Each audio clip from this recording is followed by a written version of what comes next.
សូមស្វាគមន៍មកកាន់ Channel និទានរឿងប្រជុំជាតិដកសូមជូនរឿងទោសនៃការលោភលន់សេចក្តីលោភលន់ហួសប្រមាណតែងតែនាំឲ្យដល់សេចក្តីវិនាសដល់មនុស្សគ្រប់រូបបុគ្គលដែលលោភលន់ហួសប្រមាណរមែងតែមិនចេះស្កប់ស្កល់មិនឆ្អែតមិនគ្រប់គ្រាន់ព្រោះសូម្បីបាននៅទ្រព្យសម្បត្តិច្រើនប៉ុណ្ណាក៏នៅតែមិនឆ្អែតដូចជាពាណិជ្ជទាំងឡាយដែលបានទ្រព្យសម្បត្តិបានស្រីបានគ្រឿងបរិភោគគ្រប់យ៉ាងក៏នៅតែមិនឆ្អែតហើយកាប់ដើមជ្រៃនោះដួលរលំទៀតក៏ដូចនោះដែរមុននឹងចូលដល់សេចក្តីនៃសាច់រឿងសូមប្រិយមិត្តទាំងអស់គ្នាជួយចុច Subscribe ហើយដាក់រូបកណ្ដឹងដើម្បីទទួលបាននៅវីដេអូនីតិរឿងបែបអប់រំនិងបែបកម្សាន្តផ្សេងៗសូមចុច Like ហើយ Comment រូបបេះដូងឬ Comment ពាក្យល្អៗដើម្បីលើកទឹកចិត្តដល់ Admin សូមអរគុណសម្រាប់ការស្រឡាញ់ចូលចិត្តនិងគាំទ្រនាកាលសម័យមួយព្រះដែលព្រះសាស្តាទ្រង់ប្រថាប់នៅវត្តចេតពុនទ្រង់ប្រារព្ធពួកឈ្មួញអ្នកក្រុងសាវត្ថីមានសេចក្តីដំណាលមកថាឈ្មួញទាំងឡាយនោះកាលនឹងទៅជួញដូរក៏បានចូលទៅវត្តចេតពុនថ្វាយមហាទានចំពោះព្រះសាស្តាហើយតាំងនៅក្នុងសារណៈប្រាប់ទូលថាបបិទ្ធព្រះអង្គដ៏ចម្រើនបើពួកខ្ញុំព្រះអង្គនឹងមិនមានរោគត្រឡប់មកវិញបាននឹងមកសូមថ្វាយបង្គំព្រះយុគលបាទរបស់ព្រះអង្គទៀតពួកឈ្មួញទាំងនោះលោកបានចេញទៅវិញហើយក៏បានចេញដំណើរទៅជាមួយរទេះ500ដល់ដែនកណ្ដាលកំណត់ផ្លូវមិនបានក៏វង្វេងផ្លូវត្រាច់ទៅក្នុងព្រៃអត់ទឹកអត់អាហារពេលដែលនាំគ្នាដើរយូរទៅក៏បានឃើញដើមជ្រៃមួយដើមដែលមានអ្នកគ្រប់គ្រងរក្សាហើយគ្រប់គ្នាក៏ឈប់រទេះអង្គុយក្រោមដើមជ្រៃនោះពួកឈ្មួញទាំងឡាយឃើញដើមជ្រៃមានស្លឹកពណ៌ខៀវទ្រុបទ្រោលដូចជាស្លឹកនៃគ្រៃទឹកមែកជ្រៃនោះក៏ដូចជាឆ្អែតដោយទឹកទើបនាំគ្នាគិតថាក្នុងដើមជ្រៃនេះប្រកាសដូចជាមានទឹកងូតបានពួកយើងនឹងកាត់មែកខាងកើតនៃដើមជ្រៃនេះដើម្បីឲ្យបានទឹកផឹកគ្រានោះមនុស្សម្នាក់ក៏ឡើងលើដើមជ្រៃហើយក៏កាត់មែកជ្រៃនោះគ្រានោះឯងទឹកប៉ុនដើមត្នោតហូរស្រោចចុះមកពួកឈ្មួញនាំគ្នាងូតនឹងផឹកទឹកនោះឯងហើយកាត់មែកខាងត្បូងទៀតហូរជនដែលមានរសដ៏ប្រណិតផ្សេងក៏ហូរចេញមកអំពីមែកជ្រៃនោះពួកឈ្មួញនាំគ្នាបរិភោគហើយក៏កាត់មែកខាងលិចទៀតពួកស្រីដែលតាក់តែងរាងកាយយ៉ាងស្រស់ស្អាតនាំគ្នាចេញមកអំពីមែកនោះពួកឈ្មួញនាំគ្នាអភិរម្យជាមួយពួកស្ត្រីទាំងនោះហើយក៏កាត់មែកខាងជើងទៀតកែវ7ប្រការក៏ហូរចេញមកអំពីមែកឈើខាងជើងនោះពួកឈ្មួញនាំគ្នាប្រមូលកែវទាំងនោះដាក់ពេញរទេះ500ហើយក៏ត្រឡប់មកកាន់ក្រុងសាវត្ថីវិញទុកដាក់ទ្រព្យសម្បត្តិស្រួលបួលហើយក៏នាំគ្នាកាន់គ្រឿងក្រអូបការកម្រងជាដើមទៅកាន់វត្តចេតពុនថ្វាយបង្គំព្រះសាស្តាហើយក៏អង្គុយក្នុងទីដ៏សមគួរស្ដាប់ធម្មកថាហើយទទួលនិមន្តថ្វាយមហាទានក្នុងថ្ងៃស្អែកហើយក៏នាំគ្នាចែកបុណ្យថាបបិទ្ធព្រះអង្គដ៏ចម្រើនពួកខ្ញុំព្រះអង្គសូមចែកបុណ្យទាំងឡាយនេះដល់រុក្ខទេវតាទាំងឡាយដែលអ្នកឲ្យទ្រព្យដល់ពួកខ្ញុំព្រះអង្គព្រះសាស្តាទ្រង់សោយស្រេចហើយទ្រង់ត្រាស់សួរថាពួកអ្នកឲ្យចំណែកបុណ្យដល់រុក្ខទេវតាអង្គណាពួកឈ្មួញទាំងនោះនាំគ្នាក្រាបទូលហេតុដែលពួកខ្លួនបានទ្រព្យត្រង់ដើមជ្រៃគ្រានោះព្រះសាស្តាត្រាស់ថាពួកអ្នកមិនបានលុះក្នុងអំណាចតណ្ហាព្រោះជាអ្នកស្គាល់ប្រមាណទៅបានទ្រព្យតែក្នុងគ្រាមុនពួកបុគ្គលលុះក្នុងអំណាចនៃតណ្ហាព្រោះមិនស្គាល់ប្រមាណនាំគ្នាលះបង់ទ្រព្យសម្បត្តិនិងជីវិត កាលពួកឈ្មួញទាំងនោះនាំគ្នាក្រាបទូលអារាធនាហើយព្រះសាស្តាទ្រង់ទើបនាំអតីតនិទានមកថាក្នុងអតីតកាលកន្លងទៅយូរលង់ណាស់មកហើយនាផ្លូវកណ្ដាលនោះឯងដើមជ្រៃក៏ដើមជ្រៃនោះឯងតែក្រុងនេះជាព្រះនគរពារាណសីឈ្មួញទាំងឡាយវង្វេងផ្លូវក៏ជួបដើមជ្រៃនោះដូចគ្នាពួកឈ្មួញទាំងឡាយនោះនាំគ្នាមកអំពីរដ្ឋផ្សេងធ្វើការប្រជុំគ្នាក្នុងក្រុងពារាណសី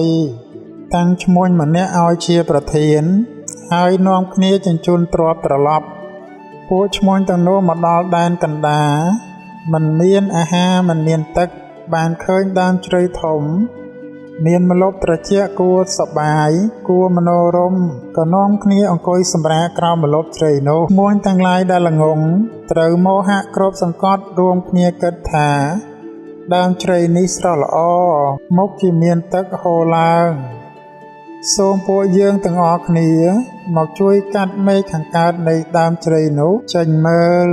លោកកាត់មែកនោះដាច់ធ្លាក់មកហើយទឹកឡាវងមិនល្អក៏ហូរចេញមកមួយទាំងឡាយនោះក៏នាំគ្នាងូតនឹងផឹកត្រង់ក្រសែទឹកនោះតាមសេចក្តីប្រាថ្នាមួយទាំងឡាយដែលល្ងង់ត្រូវមោហៈគ្របសង្កត់ហើយគិតរួមគ្នាជាលើកទី2ថាពួកយើងជួយកាត់មែកខាងត្បូងនៃដើមជ្រៃនោះទៀតពេលលាមែកនោះត្រូវកាត់ចេញហើយត្រូវសលៃសាច់បាយនំកំបាសដែលមានពណ៌ដូចជាមាសប្រះចាទឹកសម្លកកូរសម្លសណ្ដែកបាយក៏ហូរចេញមកយ៉ាងច្រើនឈ្មួញទាំងនោះនាំគ្នាបរិភោគទំពាស៊ីតាមសេចក្តីប្រាថ្នាហើយឈ្មួញទាំងឡាយដែលល្ងង់ត្រូវមោហៈគ្របសង្កត់រួមគ្នាគិតជាលើកទី3ថាពួកយើងសូមជួយគ្នាកាត់មែកទៅខាងលិចម្ដងមើលវេលាកាត់មែកដាច់ហើយមានពួកនារីតាក់តែងខ្លួនដ៏ស្អាតសមសួនមានសម្ពត់និងគ្រឿងអភរណៈដ៏វិចិត្រពាក់កែវមណីត្រង់ត្រចៀកនាំគ្នាចេញមកនារីទាំងឡាយចែកគ្នាបម្រើពួកឈ្មួញម្នាក់មួយនារី25នាក់ក៏ចោមរោមឈ្មួញដែលជាប្រធានត្រង់ម្លប់ដើមជ្រៃនោះឯងមួយទាំងនោះចោមរោមដោយនារីទាំងនោះហើយរហូតសំតាមប្រាថ្នាឈ្មួញទាំងឡាយដែលល្ងង់ខ្លៅត្រូវមោហៈគ្របសង្កត់ហើយគិតរួមគ្នាជាលើកទី4ថាពួកយើងជួយកាត់មែកទៅខាងជើងនៃដើមជ្រៃនោះទៀតមើលគ្រាមែកនោះត្រូវដើរកាត់ដាច់ហើយកែវមុតក្តារកែវពិទូមាសប្រាក់គ្រឿងប្រដាប់ដៃគ្រឿងក្រាលសម្ពត់ការសាវពណ៌និងសម្ពត់កម្មពលឈ្មោះថាឧទ្ធយៈក៏ហូរចេញមកយ៉ាងច្រើនមួយទាំងនោះនាំគ្នាជញ្ជូនដាក់រទេះ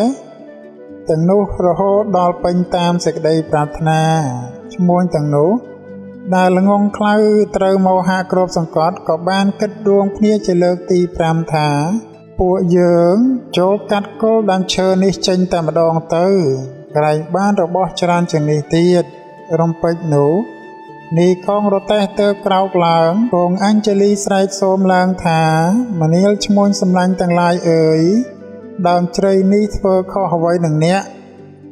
ទើបអ្នកទាំងឡាយប្រទោសនឹងដើមជ្រៃនេះដូច្នេះសូមឲ្យអ្នកទាំងឡាយចូលមានសេចក្តីចម្រើនចោះកាលអ្នកកាត់មែកខាងកើតក៏ឲ្យទឹកកាត់មែកខាងត្បូងក៏ឲ្យបាយនិងទឹកកាត់មែកខាងលិចក៏ឲ្យនារីនិងកាត់មែកខាងជើងក៏ឲ្យនៅវត្ថុដែលជាទីប្រាថ្នាគ្រប់យ៉ាងតើដើមជ្រៃនេះធ្វើខុសអ្វីនឹងអ្នកទាំងឡាយឬបានជាអ្នកទាំងឡាយនាំគ្នាប្រទោសនៅដើមជ្រៃនេះដែលឲ្យរបស់គ្រប់យ៉ាងដល់យើងសូមឲ្យអ្នកទាំងឡាយចូលមានសេចក្តីចម្រើនបកលគប្បីអង្គុយឬដេកត្រង់ម្លប់នៃដើមឈើណាមិនគួរកាត់មែកនៃដើមឈើនោះឡើយព្រោះអ្នកប្រទូមិត្តជាបុគ្គលថោកទាបតែឈ្មួញទាំងឡាយនោះមានគ្នាច្រើនហើយជាមនុស្សល្ងង់ខ្លៅក៏មិនជឿពាក្យរបស់នាយកងរទេះតាមអ្នកឯងខ្លះក៏កាន់ពូថៅដែលសំលៀងហើយយ៉ាងមុតនាំគ្នាដើរសំដៅចូលទៅកាត់ដើមជ្រៃនោះដល់គល់តែម្ដងគ្រានោះស្ដេចនាគដែលអាស្រ័យនៅដើមជ្រៃនោះឃើញពួកឈ្មួញទាំងនោះនាំគ្នាចូលទៅជិតដើមឈើដើម្បីនឹងកាត់ផ្ដួលរលំហើយក៏ត្រេះរិះថា យើងបានបណ្ដាលទឹកឲ្យពួកទាំងឡាយនេះដែលកំពុងស្រេកតពីនោះឲ្យនៅភោជនដែលជាទើបហើយនៅឲ្យទីដេកនិងស្រីបម្រើដល់គេទៀត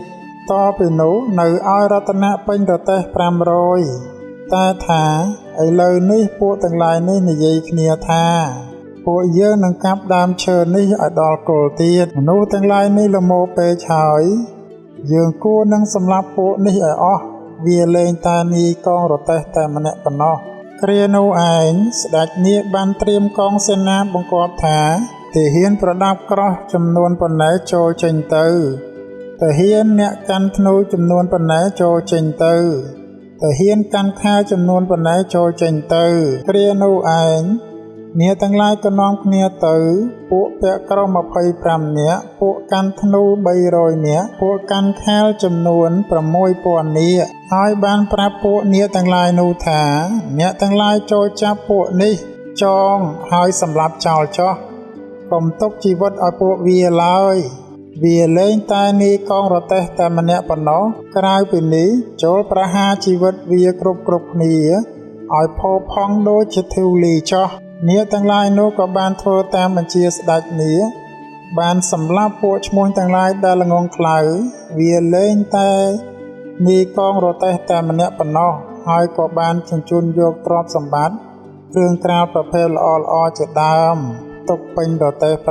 500ជូនដល់នាយកងរទេះហើយនាំគ្នាបរទេះទាំងនោះដល់ខ្លួនឯងទៅកាន់ក្រុងពារាណសីប្រមូលទ្រព្យសម្បត្តិទាំងពួងទុកដាក់ឲ្យនាយកងរទេះហើយបានបបួលគ្នាដែលជាពួកនាគរបស់គេថាពួកយើងលាបរោះនាយកងរទេះទៅវិញហើយពួកគេក៏ត្រឡប់ទៅកាន់ពិភពនាគរបស់ខ្លួនឯងវិញទៅព្រោះហេតុនោះឯងបរោះជាបណ្ឌិតកាលពិចារណាដល់ប្រយោជន៍របស់ខ្លួនមិនគួរលុះក្នុងអំណាចលោភៈគប្បីកម្ចាត់ចិត្តដែលជាសត្រូវចេញអ្នកឃើញភ័យដឹងនៅទោសយ៉ាងនេះហើយនឹងកំណត់នៅតណ្ហាថាជាដែនកើតនៃទុក្ខគប្បីជាអ្នកប្រះចាកតណ្ហាមិនមានសេចក្តីប្រកាន់គប្បីជាអ្នកមានសតិញ៉ាំងជីវិតឲ្យប្រព្រឹត្តទៅចោះពួកឈ្មួញទាំងឡាយល្ងងខ្លៅនោះបាត់បង់នៅទ្រព្យសម្បត្តិបាត់បង់នៅលាភសក្ការៈហើយវិនាសទាំងជីវិតទៀតដោយសារតែសេចក្តីលោភលន់ហួសប្រមាណមិនចេះឆ្អែតមិនចេះស្កប់មិនចេះស្កល់សូម្បីតែគេដាស់តឿនយ៉ាងណាហើយក៏មិនស្ដាប់ដោយសារតែអំណាចនៃសេចក្តីលោភលន់ដូច្នេះហើយអ្នកទាំងឡាយកុំលោភលន់ហើយរមាស់គុណអ្នកដទៃឡើយសូម្បីដើមឈើដែលបានផ្ដល់នៅអាហារនៅទឹកនិងស្រីបម្រើនិងគ្រឿងអលង្ការផ្សេងដល់ពួកព្រាហ្មណ៍ល្ងងខ្លៅទាំងឡាយនោះហើយក៏ព្រាហ្មណ៍ល្ងងខ្លៅទាំងឡាយនោះមិនដឹងគុណហើយកាប់រំលើងគល់នៅដើមជ្រៃនោះព្រោះតែសេចក្តីលោភលន់មិនចេះគ្រប់មិនចេះគ្រាន់ទើបធ្វើឲ្យខ្លួនឯងអន្តរាយដល់អាយុជីវិតព្រោះតែសេចក្តីលោភលន់ដូច្នោះឯងព្រះសាស្តាគ្រាទ្រង់នាំធម្មទេសនានេះមកហើយបានត្រាថាមនាលបាសកទាំងឡាយពួកឈ្មួញដែលលុះក្នុងសេចក្តីល្មមនាំគ្នាដល់នៅសេចក្តីវិនាសដ៏ធំយ៉ាងនេះក្នុងកាលមុនព្រោះហេតុដូច្នេះអ្នកទាំងឡាយកំលុះក្នុងអំណាចនៃសេចក្តីល្មមគ្រប់គ្នាឡើយហើយទ្រង់ប្រកាសនៅសច្ចៈទាំងឡាយកាលចប់សច្ចៈឈ្មួញទាំងនោះក៏បានតាំងនៅក្នុងសោតាបត្តផលទើបប្រជុំជាដកថាស្ដេចនាគក្នុងគ្រានោះបានមកជាព្រះសិរីបុត្រចំណែកនាយកងរទេះក្នុងគ្រានោះគឺតថាគតនេះឯងរឿងទោសនៃសេចក្តីល្មមចប់ដោយបរិបូរណ៍